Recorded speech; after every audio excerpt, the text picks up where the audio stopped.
Many indigenous groups or tribes in Uganda have distinct identities that make them stand out from others. In Ankole is the long-owned Ankole cattle, or Watusi.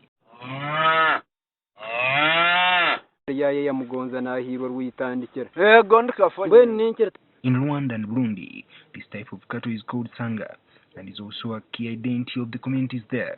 The Tutsi tribe Sanga variety is also called Watusi in Rwanda. Common strain of Watusi is called Inkuku. Eli Lutahigwa is one of the few cattle keepers who still have many of the indigenous Ankole cows in Kashari village, Buhare, sub-county Mbara district. He's worried that this local breed will soon die out. Completely and also zorekedde okusaanawo. Olwa nsaga nti ne gavumenti ya Tanzania yajja n'entuukira nti entwale bampe square mile nkaaga kuba abo bazaagala. Ankole cows are known for their long and large horns that can reach about 8 feet, and they are typically brown.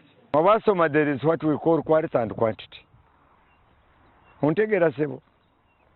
Kakati zino ente ye quality.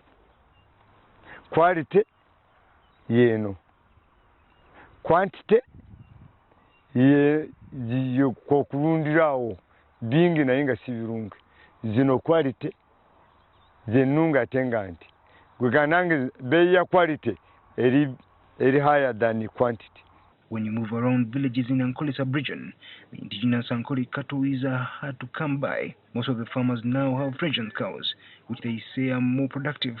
But Lutahigwa says this is a misperception. Abazejjako bali tebalina vision ate nga tebamanyi nti obugumiikiriza wavaamu okuwangula. The indigenous Ankole cows can weigh between 410 to 730 kilograms.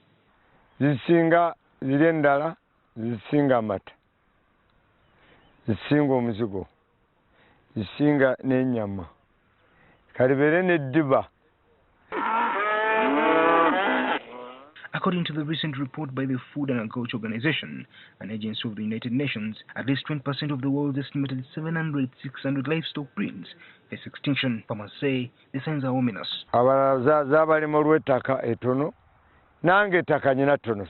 He explains that one of the characteristics of indigenous Ankole cows is the resistance to disease and drought, which the new breed can't.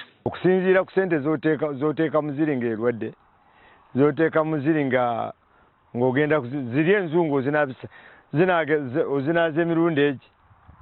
60-year-old Taigua rears exotic and indigenous cattle breeds, so he has experience with both. Frisian cows are traditionally grazed for milk production. The indigenous breed also produce milk, but not as much. But the farmer says it is harder and more expensive to control diseases in Frisian cows. Bwerwara ogiteekamu essente nyingi, Perfection Plus, Corvacin, Beta care, nedagala linga take really expensive. According to Tahigwa, another threat to the survival of Ankole cattle is the high-interest cattle keepers in countries like Rwanda, Kenya, and Burundi are showing the breed.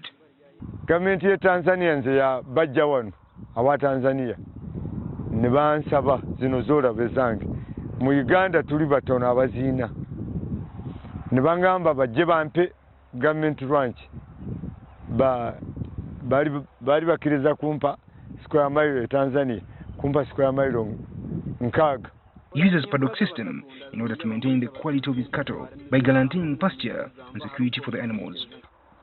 Ama asoka kunonya ettaka, ekyokubiri anonya amazzi, ekyokusatu akole bush clearing, ekyokuna azinaaze bulungi, ekyokutaano